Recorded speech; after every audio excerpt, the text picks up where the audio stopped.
One of the first video games of 1994 for the Super NES, Mega Man X was long awaited for Mega Man fans who experienced his 6 NES adventures. The famous villain of the NES games was Dr. Wily, but Mega Man X is the first Mega Man game in which he does not make an appearance. The new boss is Sigma, and like Dr. Wily, he has assembled a team of 8 robots varying in abilities and habitats. These 8 talented robots must be defeated before you can find Sigma's fortress and end his plan of world domination and destruction. The character you play is not the same Mega Man that appeared in the NES games. Mega Man X, or X for short, is a descendant of the original Blue Bomber. X has a powerful Mega Buster at his disposal, but his power can increase with special power-ups left by Dr. Light in various places. While Rush was the usual companion in the previous Mega Man games, the Wonder Robot Zero has taken his place in this Super NES sequel. At the beginning of the game, Zero's more powerful than you, but later in the game he will die and leave you his powers. The first level takes place in the city streets as Sigma's small robots are destroying the roads and trying to hinder your progress. The big boss at the end is a purple robot. You'll be too weak to defeat him, but Zero will give you a hand. Next, you'll be able to choose between 8 starting stages. To make the game easier, however, your best bet is to clear each stage in order. The first level you should choose is Chill Penguin. The icy realm of Chill Penguin is home to rabbit robots. These cute but harmful electronic creatures should give you no trouble. A few pellet shots should do the trick. About halfway through the stage is a pre-recorded message from Dr. Light. The capsule he left contains an acceleration boost, press A, that adapts to your leg machinery. The boss is Chill Penguin. When he's on the ground, he'll attack you by dashing towards you or making ice penguins whose beaks are dangerously sharp. When he's in the air, he'll start a blizzard. The wind will push you into any ice penguins that may be on the ground. The best method of attack is with a fully powered, press and hold Y, Mega Buster. While Chill Penguin is hanging from the ceiling, cling to the wall and jump and shoot him. A full Mega Buster shot from the ground should go right through the ice penguins and give the boss a very harmful hit. Choose the Storm Eagle level as your next mission. Immediately after the Airport 1001, get a ride up to the glass tower, cling onto it, and shoot the glass to get inside the tower and find a sub-tank. Getting the massive amounts of sub-tanks in earlier games were an easy way to become victorious, but Capcom got smart and made them less useful in this game. Only 4 sub-tanks can be found in the entire game, but they can be refilled continuously. You can use a sub-tank even if it isn't full, but you won't receive as much energy as you would upon using a full tank. Another invention of Dr. Light can be found on the other side of a tall white column that you must climb. The place you need to reach is too high, so in order to get to it, you must use a tricky combination of a jump, press B, and acceleration boost, press A, while clinging onto the right side of the tall white column. Storm Eagle is an awesome boss. He will constantly dive at you from the air, so carefully jump each time.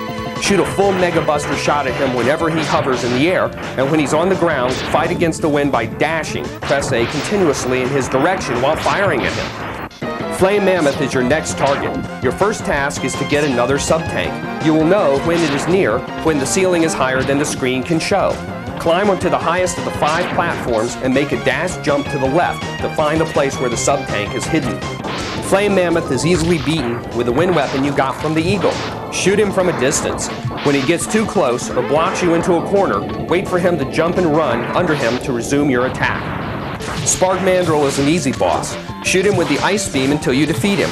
Spark Mandrill's spark attack is strong, but your ice attack is even stronger. Quickly put an end to his existence and proceed to the Armored Armadillo stage. At the bottom of the first slope in the Armadillo stage, a big fat bat contains a special item. Shoot the bat to get it. Walk left until he reappears and shoot him again for another item, perhaps different from the last.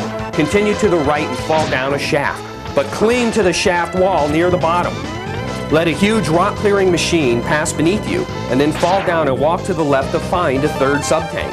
After a long ride on a minecart, fall down another shaft with your fire weapon from the Flame Mammoth ready.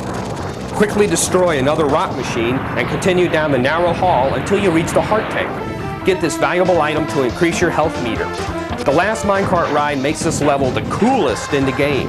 The cart will reach a ramp and lift off into the air, gliding across a chasm with a beautiful backdrop of waterfalls and blue sky.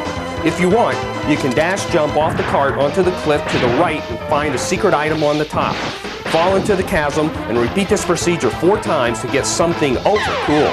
This hint, however, doesn't always work. Try having all the heart and sub-tanks before attempting this task. Armored Armadillo is cool. He'd be cooler if he was Beaver Man, though. Imagine his tail attack. Anyway, that's just a thought. Defeat this strong boss with pellet shots or spark blast that you got from Spark Mandrill while he is on the ground. Notice that when he starts jumping around the room, he will hit your corner every second time. After defeating a whale ship in the Launch Octopus level, the ship will plummet to low depths. After it makes its bed on the seafloor, walk to the right, fight a long snake-like robot to reach a heart tank. Isn't it cool how you can jump really high underwater? The Launch Octopus is best defeated with a fully charged Mega Buster. Pace back and forth under the octopus while it hovers above you and charge the Mega Buster until the boss drops to the ground, at which point you should turn and fire at him. Repeat this process until the octopus retires from his duties. Boomer Kuwanger's level is a long climb up a tower to reach his lair. Many of the enemies in this level will reappear in Sigma's fortress, so remember how to deal with them. Boomer Kuwanger himself is a spastic little robot that jets around the screen like crazy. Cool his jets by clinging to the wall in the upper left corner and firing continuous homing missiles. In the Sting Chameleon level, you know that secrets are near when the trees are no longer visible in the background. If you fall into the hole, you'll reach an area which houses a heart tank. If you dash jump to the cliff and climb to the top, you'll reach a mini-boss whose demise will result in another Dr. Light invention. Sting Chameleon's tongue is instant death, so stay far away from this boss as you shoot repeated cutting boomerangs which you got from the last boss. Once you defeat him, Zero will arrive and tell you he has found Sigma's fortress. The challenge rises from here.